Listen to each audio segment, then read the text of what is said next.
Jadi ini ada banyak sekali pertanyaan ya. Dan waktunya sekitar 45 menit ya. 40 menit. 40 menit ya. Jadi kalau tidak bisa semua ya dimaafkan saja. Dan tentu tidak semua pertanyaan bisa dijawab ya karena ilmu kita terbatas. Yang bisa kita jawab, yang tidak bisa kita kembalikan kepada yang lebih mengetahui, Allah Subhanahu wa taala.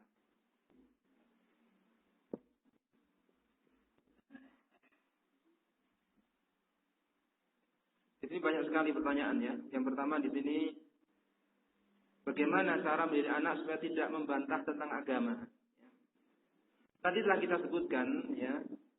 Dari penjelasan rinci tadi, mudah-mudahan kalau diamalkan dengan baik, mudah-mudahan bermanfaat. Yaitu kita isi dengan kebaikan-kebaikan, kegiatan yang positif, ya. Perinciannya telah kita sebutkan tadi. Kita pahamkan tentang agama, kita pahamkan tentang kebenaran agama, kebutuhan manusia terhadap agama, kita pahamkan. Itu semenjak kecil, maka perlu jadi sejak kecil, supaya ketika dewasa sudah menjadi kebiasaan.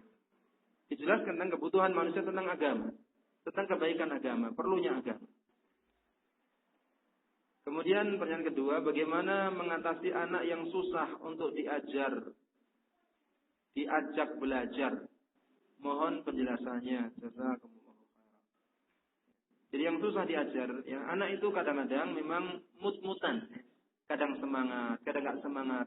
Itu orang tua yang perlu membimbing, perlu mendekati, ya, dilus-lus, ya, diajak hal yang menyenangkan dulu, ajak main-main dulu, ya, kemudian diberi harapan-harapan dan langsung jangan dikerasi. Ya, si anak itu diajak untuk difahamkan. Apalagi anak sudah tamyiz, umur 7 tahun ke atas, ini sudah tamyiz, sudah bisa diajak ngomong. Jadi difahamkan. Ya. Kowe ra sekolahmu ra nek kancane lho. Kowe kancane oke, wis dinteni kancamu.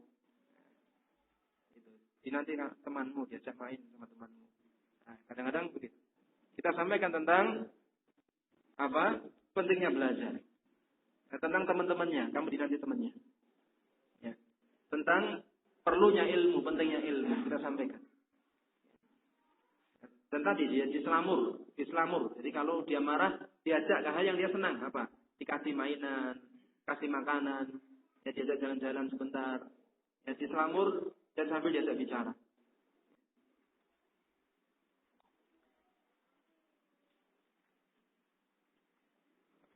Tolong diberikan solusi berkaitan dengan mahalnya biaya untuk belajar ke pondok pesantren. Ya memang kalau kita lihat ya, pondok pesantren umumnya mahal. Umumnya. Kenapa demikian? Karena ya pendidikan ya di pondok pesantren yang umumnya itu berdikari. Tidak mendapatkan subsidi yang cukup. Ya. Itu semuanya mahal. Ya. Maka bagaimana solusinya? Ya kalau memang kita punya biaya dan mampu dan punya niat ke pesantren anak-anaknya silahkan. Kalau tidak mampu, kita bisa tadi membuat PAUD. Ya kita satu kampung, ya satu kelurahan kita kerjasama membuat PAUD. Ya. Nanti kemudian membuat pendidikan yang lebih tinggi. Kalau tidak mampu sama sekali, kita sekolahkan tempat yang umum gak masalah. Apalagi secara umum pemerintah mencanangkan pendidikan gratis. Ini kesempatan yang bagi orang tua silakan anaknya. Kemudian setelah itu di rumah, ya di kampung dibuat adanya kegiatan sore, TPA. Ya kemudian biasanya setelah TPA itu setelah Iqra 6, kemudian setelah tamat Al-Quran bubar. Kita buat lagi yang lain diniyah. Ya kita pilih orang-orang untuk mengajar. Belum mampu semampunya, kita pilihkan buku-buku. Ya, buku-buku untuk yang sesuai mereka. Ya, akidah yang sesuai mereka, fikih yang sesuai mereka. Ya, kita pilih. Jadi solusi. Jadi kita ciptakan lingkungan yang baik. Kita ciptakan kegiatan yang positif bagi anak. Itu solusi bagi orang-orang yang memang berat untuk menyekolahkan anaknya di pondok karena biaya.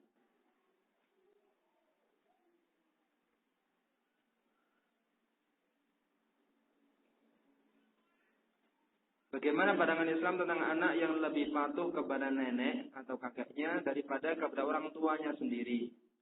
Bolehkah orang tua kita mencampuri dalam mendidik anak kita? Pertama begini ya, biasanya kakek dan nenek itu sangat perhatian kepada anak cucunya melebihi kepada anaknya sendiri. Beberapa kang samun sepuh ini yang mangertos. Menikah. Putu.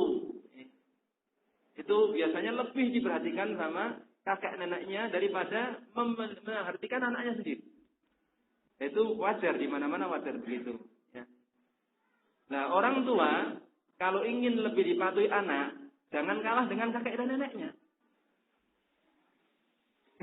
Gitu. Jadi kakek nenek sudah begitu perhatian, orang tua semuanya setiap hari orang tuanya kerja, ya, pagi sore baru pulang kedua-duanya. Setiap hari anak dengan kakek neneknya otomatis lebih lengket dengan mereka. Ya, maka solusinya bagaimana? Ya, orang tua lebih mendekat kepada anaknya. Ya, jadi pulang kerja ya anaknya disambangi, diajak dolanan, ya, diajak kegiatan, ya, supaya tidak hanya lengket dengan mereka orang tua. Ya. Apakah orang tua kita, kakek nenek boleh mencampuri pendidikan anak kita? Untuk kebaikan boleh saja. Ya, untuk kebaikan boleh saja. Tetapi tidak mesti semua harus manut kepada orang tua, karena pendidikan itu kan terus berkembang. Kadang-kadang orang tua dahulu taunya zaman dahulu. Sekarang ada kemajuan-kemajuan. Ya. Seperti orang tua zaman dahulu ketika belajar Al-Quran, ya, itu dengan itu buku ya Juz Amak Baghdadiyah itu kan. Ya, alif fathah a, alif kasroh i. Lama sekali. Sekarang ada metode Iqra, metode Al-Barqi dan sebagainya, maju lagi. Nggak perlu. Langsung a, ba, ya, ta, langsung jalan jadi.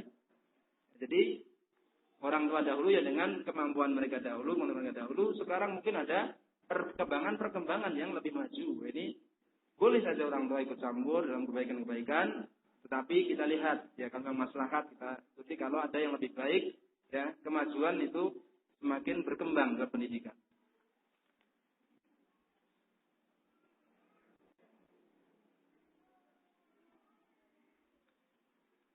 Bagaimana cara memberitahu pada anak jika melakukan kesalahan kita tegur, tetapi tidak mau dengar karena ada mbahnya yang membela dia.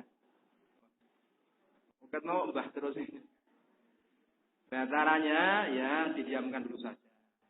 Nanti kalau sudah nggak ada mbahnya didekati, dilus-lus, diajak ngomong, digendong, tukok ke tulanan, tukok ke roti, biskuat, apa susu, kasih susu, diajak ngomong. Kalau masih ada mbahnya ya tetap begitu. Kalau memang tidak mau disalahkan, itu didekati.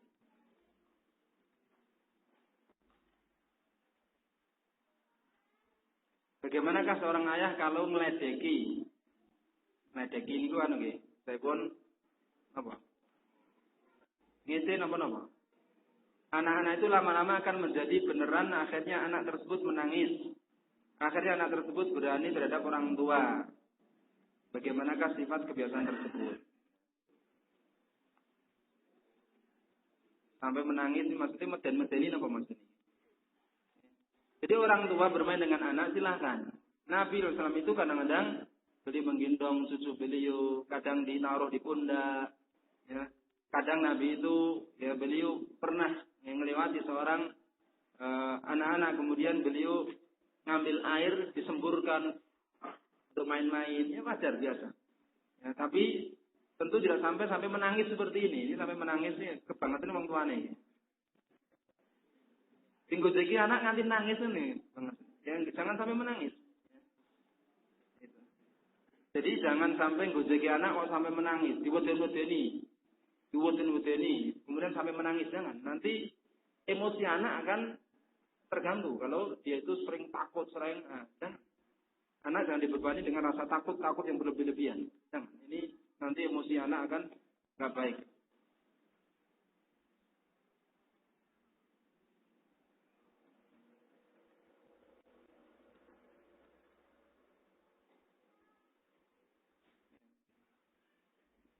Bagaimana apabila pendidikan yang baik itu tempat yang jauh dengan saya tinggal di desa? Ya, tadi kita sebutkan tadi, ya, menurut kemampuan lah. Allah berfirman, la yukallifullahu nafsan illa wus'aha. Allah tidak memberikan beban, ya, satu jiwa kecuali dengan kemampuannya. Kalau memang mampu, ya, tempat pendidikan jauh yang bagus, ya silakan. Kalau nggak mampu di rumah, ya, di sekolah negeri, di sekolah swasta. Ya, kemudian kalau nanti kekurangan di sore kita perhatikan. Kalau kita sibuk, orang tua sibuk, nanti kita atur bagaimana di kampung itu ada kegiatan sore dengan TPA, dengan madrasah diniyah, dengan lingkungan yang baik. Nah, itu mudah-mudahan jadi solusi bagi orang-orang yang jauh dari pendidikan yang baik. Bagaimana mengatasi anak yang bandel ke orang tua? Ya. Itu perlu banyak didekati. Anak perlu banyak didekati, perlu banyak perhatian, perlu diajak bicara. Karena kalau anak tidak didekati, tidak ada perhatian, anak cari perhatian. Dan di luar banyak orang perhatian. Temannya, pernah dirokok, nah, kok dirokok. Banyak orang perhatian. Yo, tulang nak goncangnya, goncangnya. Kemana. Di rumah orang tua nggak pernah perhatian. Di luar kawan-kawan perhatian sekali. Perhatian sekali. Ini maka orang tua harus perhatian.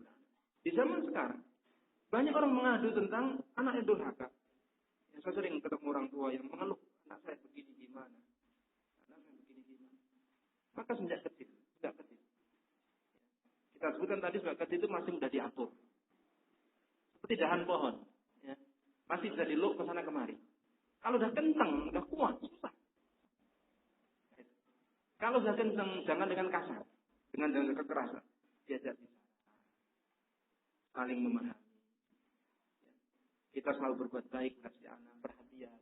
Anak lama-lama, mudah-mudahan, ya, dengan diajak bicara, diberi perhatian, ya, nanti akan mau terbuka hatinya. Ini. Dan tentu dengan doa kepada Allah Subhanahu Wa Taala.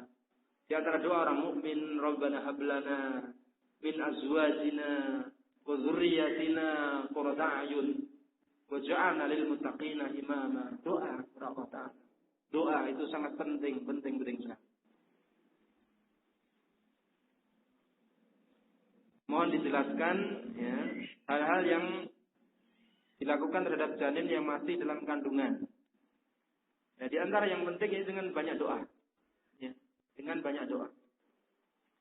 Ya, ketika Abu Talhah radhiyallahu anhu, ya, beliau mendatangi istrinya Ummu Sulaim, kemudian kisah tersebut sampai kepada Nabi SAW. Kata Nabi SAW, barakallahu lakuma fi lailatikuma. Semoga Allah berikan berkah kamu berdua pada malam kamu. Jadi banyak doa. Ketika anak masih janin, itu banyak berdoa.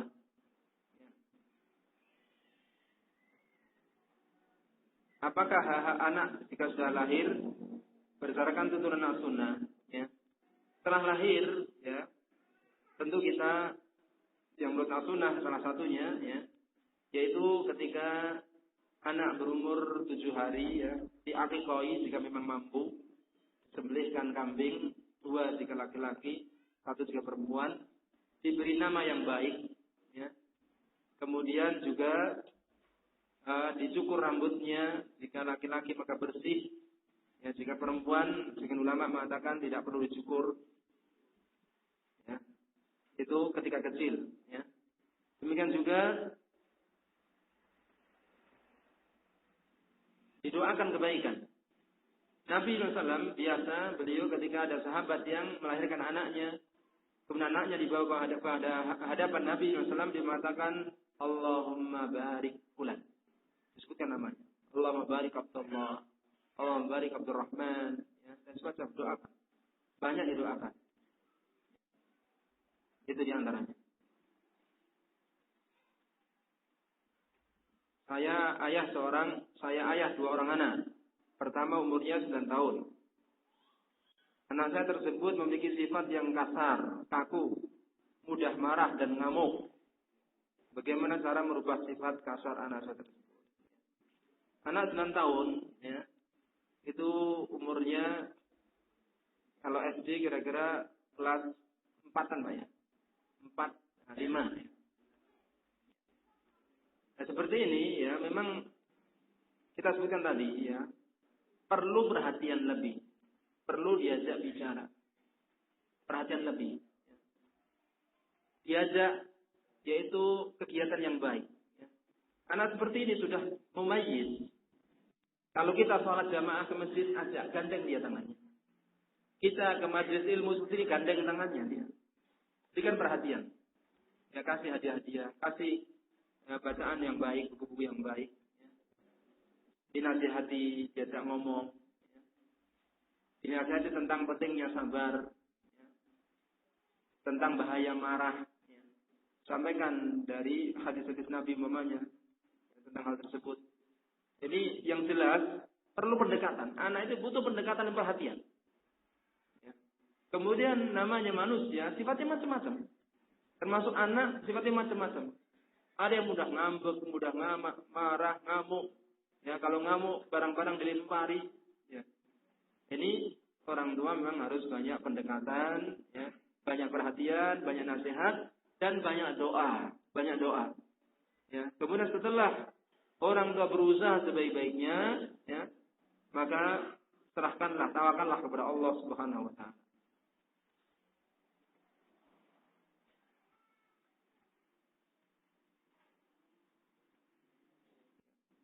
Tadi ada beberapa pertanyaan yang sama. Ya. Perilaku orang tua di masa kecil tidak baik. Apakah akan berdampak terhadap anak keturunannya? Jika ya, bagaimana cara untuk mengatasi hal tersebut? Pertama begini. Ya. Para sahabat dahulu, sebelum masuk Islam, kebanyakan mereka orang musyrik. Dan syirik dosa yang paling besar. Tetapi kemudian setelah mereka masuk Islam, mereka menjadi baik, anak-anak mereka didik dengan baik, akhirnya baik. Jadi yang lalu sudah berlalu. Ya. Yang lalu sudah berlalu, ya. Kita mohon ampun kepada Allah atas kesalahan kita. Adapun yang akan datang, mari kita song-song dengan sebaik-baiknya. Kita hadapi dengan sebaik-baiknya. Kita usaha yang sebaik-baiknya. Itu yang akan datang. Dan anak-anak kita mudah-mudahan dengan usaha yang baik itu akan menjadi baik. Tidak mengikuti masa lalu orang tua yang buruk. Sudah itu dilupakan. Ya, nggak banyak dipikirkan. Ya kita misalnya banyak mohon ampun terhadap yang dahulu. Tapi yang akan datang kita song-song dengan sebaik-baiknya. Dan kita banyak berharap kepada Allah Ta'ala dengan baik. Sebagaimana para sahabat dahulu. Ya, banyak kejahatan sebelum masuk Islam. Tapi setelah Islam sudah. Itu masa lalu.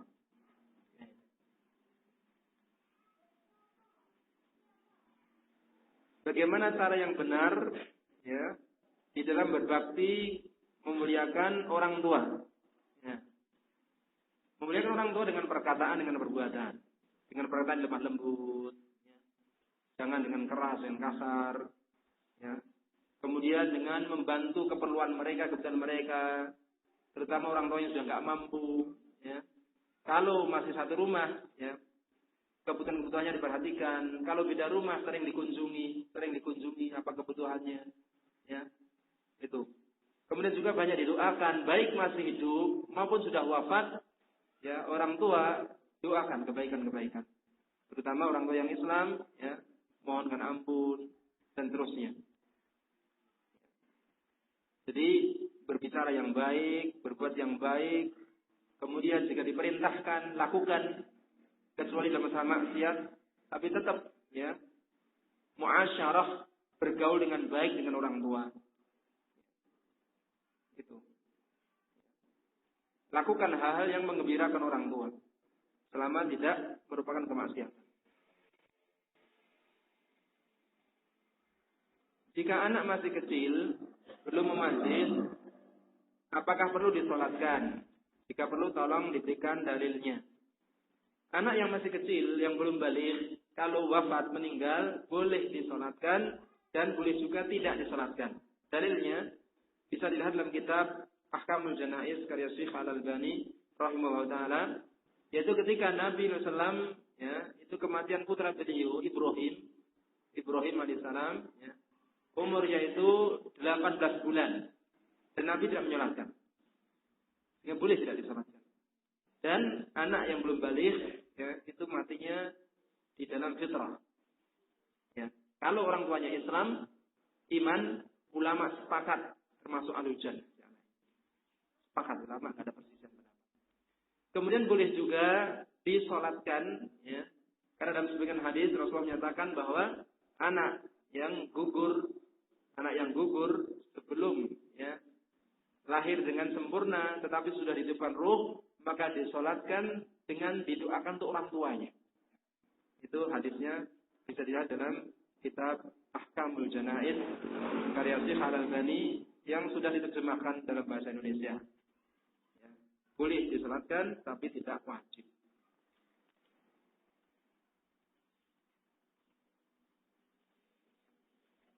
Masalah anak yang masih di dalam kandungan, seorang bapak dan ibu pasti menginginkan anak lahir dengan selamat. Tapi ketika Allah mematikan anak itu ketika masih dalam rahim, apakah cara mengurus mayit bayi itu seperti orang mukmin yang meninggal? Iya, sama. Ketika anak lahir dalam keadaan sudah wafat, mengurusnya sama seperti orang yang sudah meninggal, kecuali masalah menyolatkan tadi hukumnya tidak wajib, cuma disyariatkan.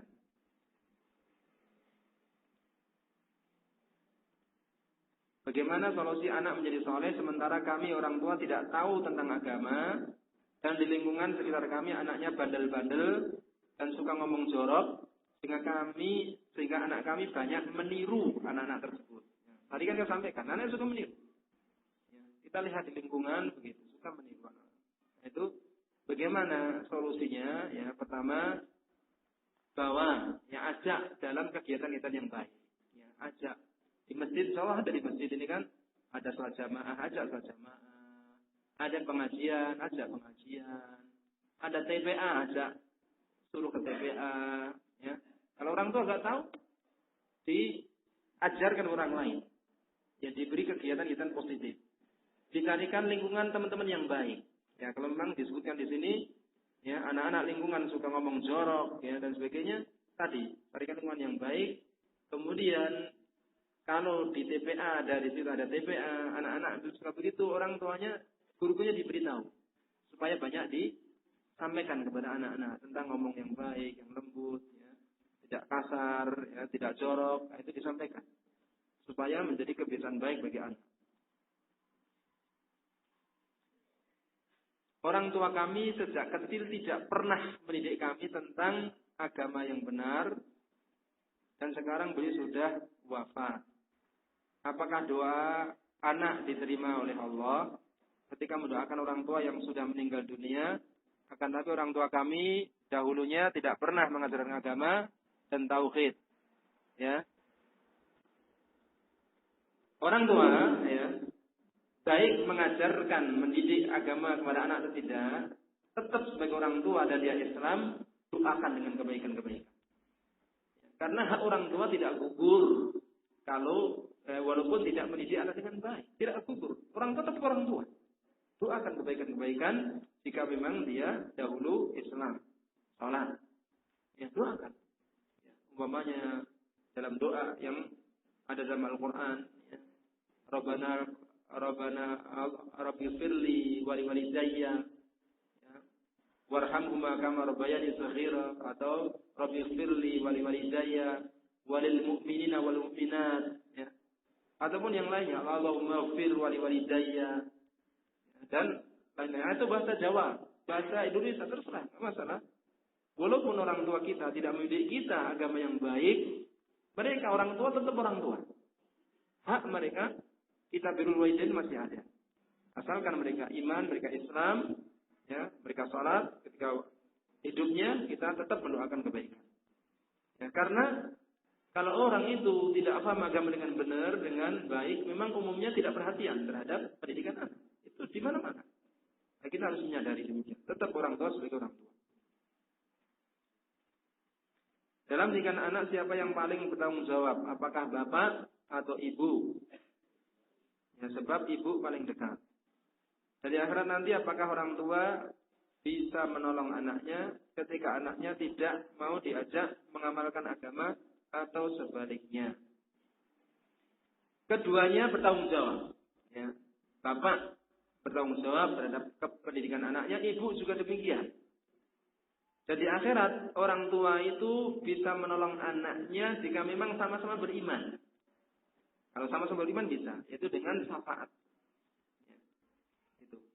Tetapi jika yang satu iman, yang satu kafir, nggak bisa menolong. Contohnya Nabi Nuh alaihissalam nggak bisa menolong anaknya yang kafir. Demikian pula sebaliknya, anak terhadap bapak jika sama-sama iman bisa menolong dengan syafaat. Tetapi jika orang tuanya nggak beriman, anak nggak bisa menolong. Seperti Nabi Ibrahim alaihissalam nggak bisa menolong bapaknya. Itu ada dalam Al-Quran. Ini. Maka pentingnya kita mendidik anak, ya, mengajak orang tua untuk iman, untuk Islam, supaya bisa berfaedah dunia dan akhirat. Bolehkah kita makan sambil tiduran? Ya. Yang jelas tuntunan Rasulullah SAW itu makan dengan duduk. Kalau makan dengan tidur, ini menyelisih tuntunan Nabi. Apabila keluarga terjadi perceraian, siapakah orang yang lebih berhak mendidik anak? Mohon disebutkan dalilnya. Ini maksudnya dalam masalah khadonah. Ya. Kalau orang tua itu bercerai, ya, itu kan dalam Islam, kalau ibunya belum menikah, maka ya, si anak itu menjadi hak ibu di dalam khadonah atau pemeliharaan atau kependidikan. Dengan catatan anak belum memayyiz, belum bisa memilih. Jika anak sudah bisa memilih, maka dalam Islam itu anak disuruh memilih. Tetapi ini ya dikembalikan juga kepada maslahat dan madharat. Ya, ketika dalam jadi hakim bisa menentukan, walaupun umpamanya memilih si bapak umpamanya, tetapi si bapak nanti kalau diikuti malah jadi rusak si anak ini, maka boleh hakim menentukan hak ini untuk si ibu atau sebaliknya. Jadi intinya kalau setelah bercerai dan belum menikah lagi, dan si anak masih kecil, belum memayyiz, maka haknya kepada ibu. Jika sudah bisa memilih, maka disuruh memilih. Tetapi jika pilihan itu kurang tepat, maka hakim bisa memutuskan untuk maslahat si anak. Tetapi kalau bisa, ya perceraian itu jalan terakhir. Jalan terakhir.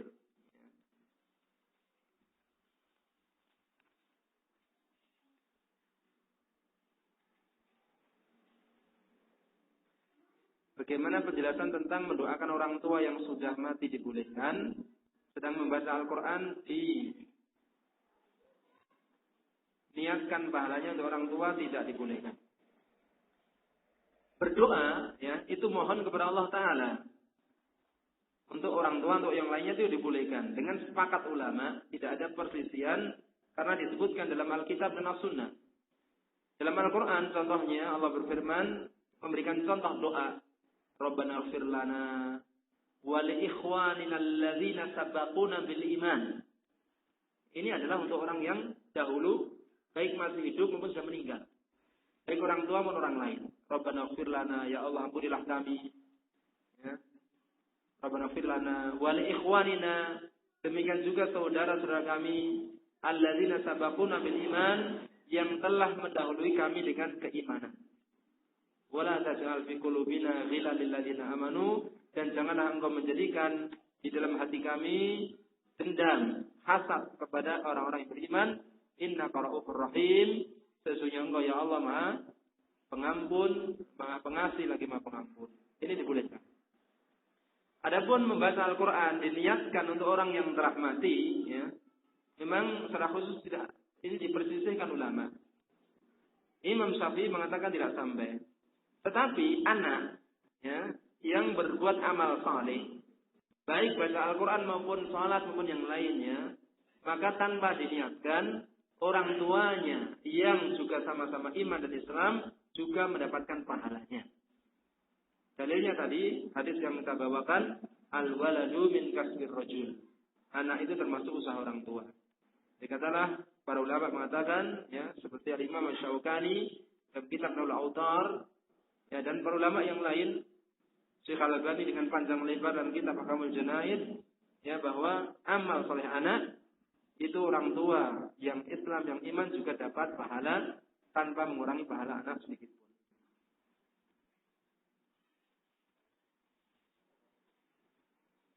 Pertanyaan berikutnya, saya memiliki istri dan telah punya anak dan masih tinggal bersama kedua orang tua. Dalam pendidikan anak terkadang diajari orang tua kebiasaan yang bertentangan dengan syariat atau kebiasaan-kebiasaan yang buruk. Ya. Bagaimana sikap tersebut? Ya, kita berbicara dengan orang tua dengan baik, lemah lembut. Ya, kita ajak dialog, kita berbicara. Ya, kemudian juga apa dimaksudkan dengan kebiasaan buruk, ya, yang diajarkan oleh orang tua, kakek dan nenek? Mungkin bisa saja kita yang salah sangka, ya, kita ajak dialog. Mungkin kita yang salah, orang tua yang benar, ya, kita ajak dialog, ajak bicara supaya terjadi hubungan yang baik antara anak dengan orang tua. Tolong dijelaskan apakah Imam Nawawi memerinci bid'ah menjadi 5. Ini pernah dikatakan, ya, di dalam televisi Indonesia. Imam Nawawi beliau memang mengatakan bid'ah ada bid'ah yang baik dan yang buruk, bid'ah hasanah dan bid'ah yang sayyi'ah. Beliau pernah mengatakan demikian. Tetapi yang membagi bid'ah menjadi 5 itu bukan Imam Nawawi, tapi Imam Ais ibn Abdus Salam. Imam Ais bin Abdus Salam, beliau membagi bid'ah menjadi 5, bid'ah wajib, sunnah, mubah, makruh, dan haram. Tetapi pembagian itu yang dimaksudkan adalah pembagian secara bahasa, bukan secara syariat. Pembagian ini maksudnya secara bahasa Arab, bukan secara istilah syariat. Imam Syafi'i sendiri juga mengatakan bid'ah itu ada bid'ah mahmudah yang terpuji dan mazmumah yang tercela. Itu Imam Syafi'i, juga Imam As-Suyuti. Tetapi maksud para ulama yang membagi bid'ah menjadi 2 atau 5 ini, maksudnya bid'ah dalam istilah bahasa Arab. Karena bahasa Arab bid'ah artinya semua perkara yang baru, yang tidak ada contohnya. Termasuk lampu ini bid'ah dalam bahasa Arab. Karena dulu nggak ada. Ya. Tetapi dalam agama tidak disebut bid'ah. Karena bukan termasuk ibadah. Adapun bid'ah dalam ibadah, dalam syariat, itu hanya satu, yaitu semuanya kesesatan. Karena Nabi bersabda, kullu bid'atin dhalalah. Semua perkara baru dalam agama kesesatan. Tidak boleh seorang pun menentang sabda Nabi SAW. Tidak boleh. Baik Imam Nawawi, Imam Syafi'i, atau siapa saja boleh. Ini panjang lebar, ada satu kitab yang bagus sekali, ditulis oleh Syekh Abdul Qayyum As-Suhaibani, seorang dosen dari Jami'ah Islam Madinah, disebutkan tentang subhat, tentang adanya bid'ah hasanah, satu persatu dibantah dengan rinci, dan sudah diterjemahkan dalam bahasa Indonesia. Kitab yang kecil, sangat bagus sekali. Intinya itu, pembagian itu benar dalam istilah, ya, dalam bahasa Arab, bukan dalam istilah agama.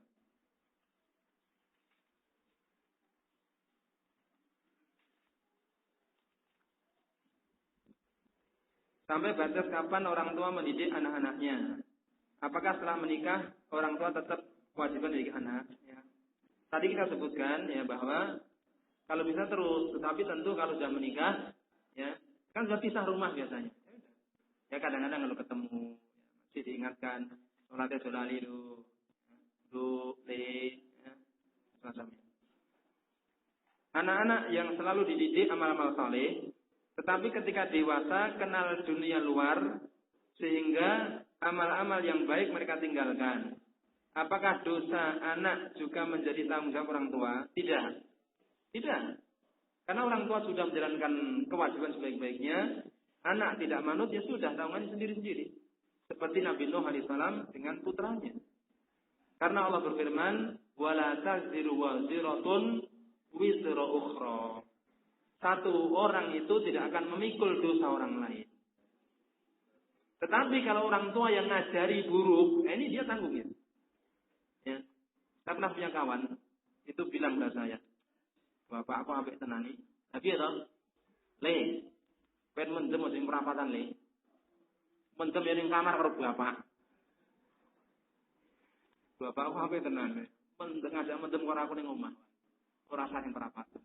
Ya itu juga buruk. Nah, kalau bapak seperti ini ya, dia nanggung dosa.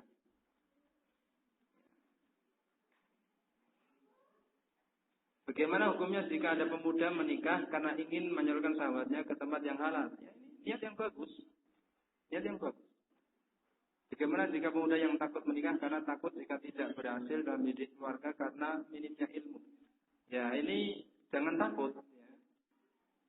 Nikah, ya nanti dengan niat yang ikhlas, dengan usaha yang baik, mudah-mudahan Allah berikan taufik. Ya, kalau seperti ini semua, nggak ada pernikahan nanti. Wah, aku untuk ilmu ya nikah rawani. Kabeh sapa sing wis ilmu sing lengkap sempurna. Kita saling menolong dalam kebaikan. Kita saling menolong. Kalau kita ikhlas, sungguh-sungguh, Allah juga akan berikan jalan. Ya. Fa inna ma'al uzri yusra. Sebatas mana kita mengajak orang tua, adik dan kakak, ya, kepada tauhid yang benar. Ya, kita sampaikan kepada mereka dengan lemah lembut, dengan baik. Kalau kita sudah menyampaikan, ya, gugurlah kewajiban kita. Mereka ikut, alhamdulillah. Tidak ikut, ya, kewajiban kita hanya menyampaikan.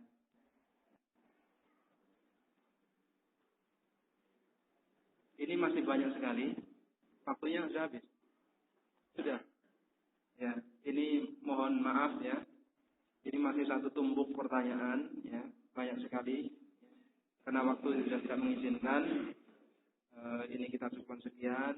Mudah-mudahan apa yang kami sampaikan ya bermanfaat bagi diri kami pribadi dan bagi jamaah sekalian, Bapak, Ibu-ibu. Dan kemudian sebelum kita akhiri, ya mudah-mudahan sedikit menggugah ya, hati kita untuk perhatian terhadap anak. Demikian juga bahwa tadi telah kita sampaikan ya bahwa Islam itu mengajak kebaikan ya kepada pembangunan bukan pada kerusakan. Dan perlu diketahui bahwasanya kajian-kajian seperti ini ya bukanlah pengajian yang kita menyembunyikan diri ya, kita tidak ingin diketahui oleh orang banyak, bahkan kita sebarkan ya, karena kebenaran itu disebarkan dan kita mengajak berkebaikan bukan berkeburukan, kita tidak mengajak berpengerusakan. Pengajian kita seperti ini termasuk pengajian yang tidak setuju adanya pengeboman-pengeboman yang ada. Kita mengingkari, bahkan kita tulis fatwa-fatwa para ulama di dunia dari Saudi Arabia dan sebagainya tentang pengingkaran hal tersebut. Ya, karena kita nggak ada hubungan dengan mereka sama sekali. Mungkin sebagian orang melihat pakainya sama itu teroris juga itu pengajiannya. Kita mengingkari mereka. Kita nukil fatwa-fatwa para ulama dari Saudi Arabia, dari Yaman, dari Syam, bahwa fatwa-fatwa tersebut perbuatan pengeboman sebenarnya nggak benar. Itu pengerusakan. Pengerusakan. Islam tidak mengajarkan pengerusakan, kebaikan dan kebaikan. Ini kita perlu jelaskan. Karena sebagian orang itu takut-takut ngaji runo diajak ngebom lu. Kita mengingkari. Itu perbuatan yang besar. Merusak, bukan membangun. Kita mengajak dengan kebaikan, bukan dengan kekerasan. Inilah. Kemudian juga adanya hijab seperti ini. Ya. Ini adalah untuk memisahkan ya, laki-laki dan perempuan supaya terjaga pandangan kita. Allah sebutkan dalam Al-Quran, dalam surat An-Nur, ayat 30 dan terusnya Allah berfirman, وَقُلْ لِلْمُؤْمِنِينَ يَغُضُّونَ أَبْصَارَهُمْ وَيَحْفَظُونَ فُرُوجَهُمْ. Katakanlah kepada orang-orang beriman laki-laki agar mereka menjaga pandangan mata mereka, mereka menjaga kemuliaan mereka, sehingga disyaratkan adanya pemisahan seperti ini saat kita bersih di dalam mencari ridha Allah Subhanahu wa taala. Inilah mudah-mudahan bermanfaat, yang benar hanya datang dari Allah Subhanahu wa taala. Yang salah dari saya pribadi dan dari syaitan, dengan Allah Ta'ala maha suci dari kesalahan. Subhanaka Allahumma bihamdika asyhadu an la ilaha illa anta astaghfiruka wa atubu ilaik. Assalamualaikum warahmatullahi wabarakatuh.